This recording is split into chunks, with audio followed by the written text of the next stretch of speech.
afford to own a store, right? And some people, maybe they just want a big house in their life.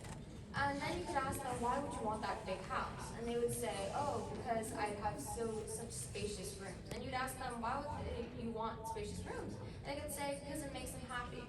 As you can see, a lot of people look for happiness in a materialistic point of view, where they see things that always change. If you think about it, if you're really hungry one day and you eat some food, that makes you happy. That is materialistic happiness. Because if you eat and eat and eat food the whole entire time, it's not going to make you happier. If anything, you might even want to stop eating just because of how annoying it is to keep eating. Because you're already full. What's the point of eating anymore? That's materialistic happiness. However, compassion can be forever. It's true and permanent happiness. It can never leave. Because compassion is when you're kind to another. And the reason that can bring you true happiness is because being happy and compassionate to others, it takes your point of view away from yourself. It makes the subject of your life not yourself anymore, which actually ultimately makes somebody else, makes you happy because you realize, oh, I'm not thinking about myself anymore, and I actually believe in other people, which makes you actually, scientifically happier. Compassion also helps with resilience, because resilience is to be able to go through something that you feel. Imagine you broke your arm, and you're feeling really, really bad about breaking your arm, because obviously it hurts, right? But then, if you think about that pain, you have to also realize there are also people in worse situations. And I'm not saying that you should, oh, I'm better than them because all I did was break their arm. Maybe they broke their arm and their leg. I'm not saying that. But I'm saying instead, feel empathy towards them. Feel bad for them, other than feeling negative emotions for yourself. Feeling bad for them can also lead to you reacting to it and using compassion for them and helping them out. You can also use self-compassion in this term, where your mind would realize, oh, being in a negative zone and being mad and sad all the time, it's really bad for your mental health. And I feel with self-compassion is you being kind to yourself. So you have your mind with self-compassion, you'd realize, oh, please stop being sad because it's not healthy for you. Compassion can also make the world a better place because it uses interdependence.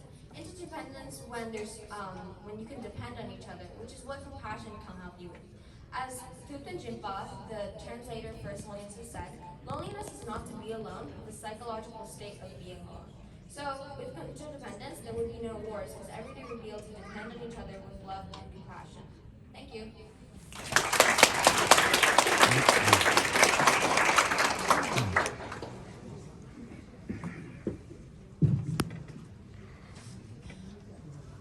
Are you familiar with the different levels of compassion? I believe so.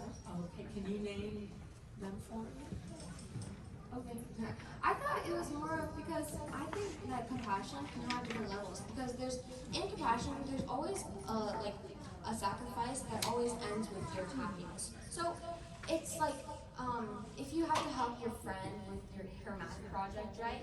And but when you help her, you're also forgetting to do your own math homework, because that night, pretend you had a lot of homework, but instead of doing that homework, you help her with her math.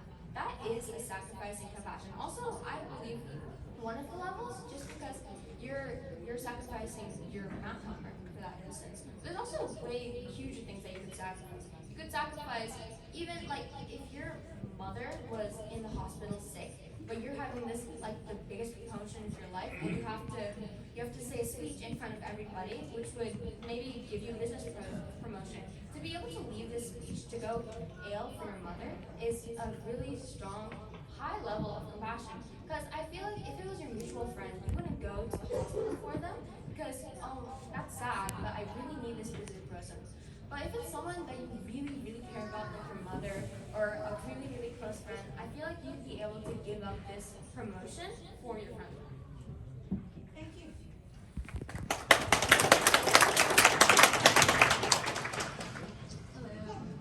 There are so many different ways that we learn. We can learn from a book, we can learn from going to school. We heard about C-Learning, which is a wonderful program that is now very, very popular in our community. Can you talk a little bit about how you've learned about these values, empathy and compassion, the principles that His Holiness has been teaching and advocating for. Can you talk about how you've learned about that in your own family and from elders in the Tibetan community? Talk about how you've learned that way.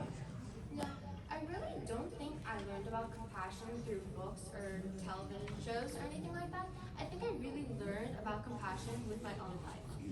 Because sometimes I'll realize, oh, like my aunt's having a really tough time with my baby cousin. And I would realize that even though she's having that tough time, I have to use that patience, and she won't even gain like something with that compassion. Her baby won't say thank you because he's only a child. Obviously, he wouldn't. But then I realized that she's doing that with the love and the compassion from her heart.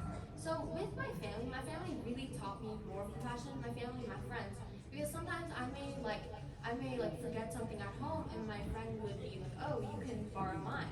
And I'll realize, like, why would you want to borrow mine? I'm not even gonna give you something for it. I'm not gonna like give you like money, or I'm not gonna do something like that. So I always wonder, like, why are you helping me? And then I realized that it's because of compassion. Because compassion is being kind to another person without feeling the need to get something in return. Because what you will receive is happiness. So I realized that compassion can really bring you happiness, which is really how I learned about compassion.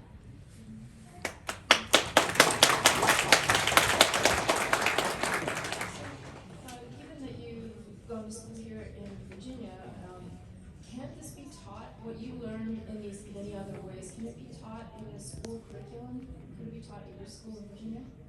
I think that with the right teaching, you could learn about it, but I feel like when you're learning about it, it should also be incorporated. Because you can't just tell me that compassion is being nice to someone and not getting anything in return. Because a lot of children would be like, then what's the point of being nice? Like, what's the point of making food for my family if I'm not even gonna get anything? I'll just get the food that I made. Like, you understand that. But if you start giving them examples and you start noticing, oh yeah, I do that too, that's compassion, and you realize that, like, some people might even realize, oh, I'm compassionate, and not even, and I feel like if the school curriculum taught you about how compassion is used and how they use it, I believe that they can learn through the school curriculum.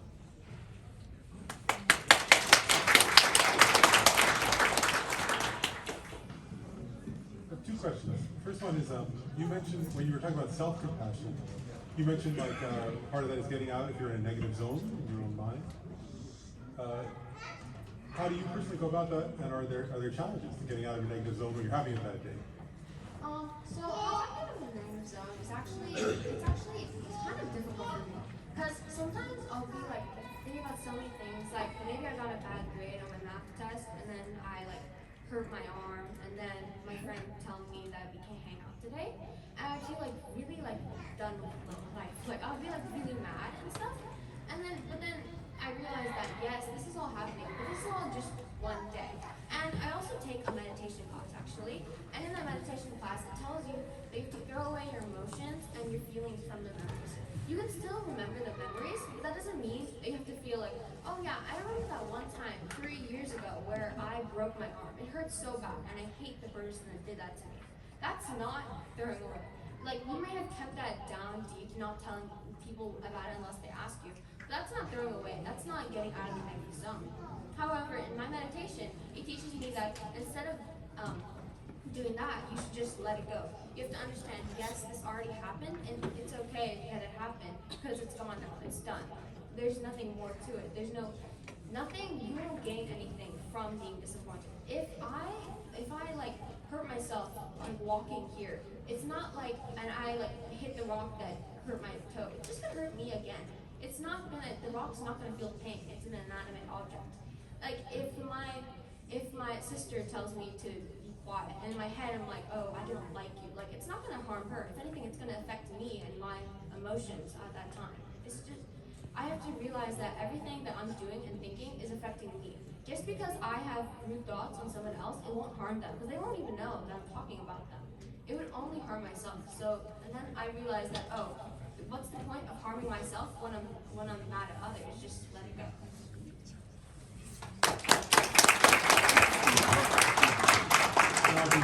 One last question. When you try to practice compassion or do practice compassion with your peers, Is your experience that they appreciate it and learn from your example and are inspired, or is your experience they try to take advantage of you, or something else? Well, I like to think that all my friends are amazing people because, I mean, like, I wouldn't, like, be associated with someone that does, like, not the greatest of opinions, but if I were to, I would try to help them understand. Like, most of my friends, if I'm kind to them, they'll say thank you, and, you know, they don't really need to, but I'm thankful that they do, right? And they're all super kind about it. However, I do have one friend that when I do compassion towards her, she, you know, she just like brushes it off. Not like, well, I'm so happy about it, but like she doesn't learn from it or understand what compassion is. And I hope that, but I know that one of the days which I have, she's realized, oh, like one day she actually asked me, like, why do you do all of this? Like, why are you being so nice to me? Because nobody's really friends with her in one of my classes. But then I have to tell her that that's compassion, because that's how it works. I don't have to expect anything from you. I just feel happy helping you.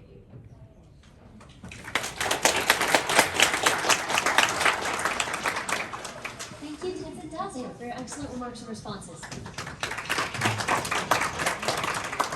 Next up.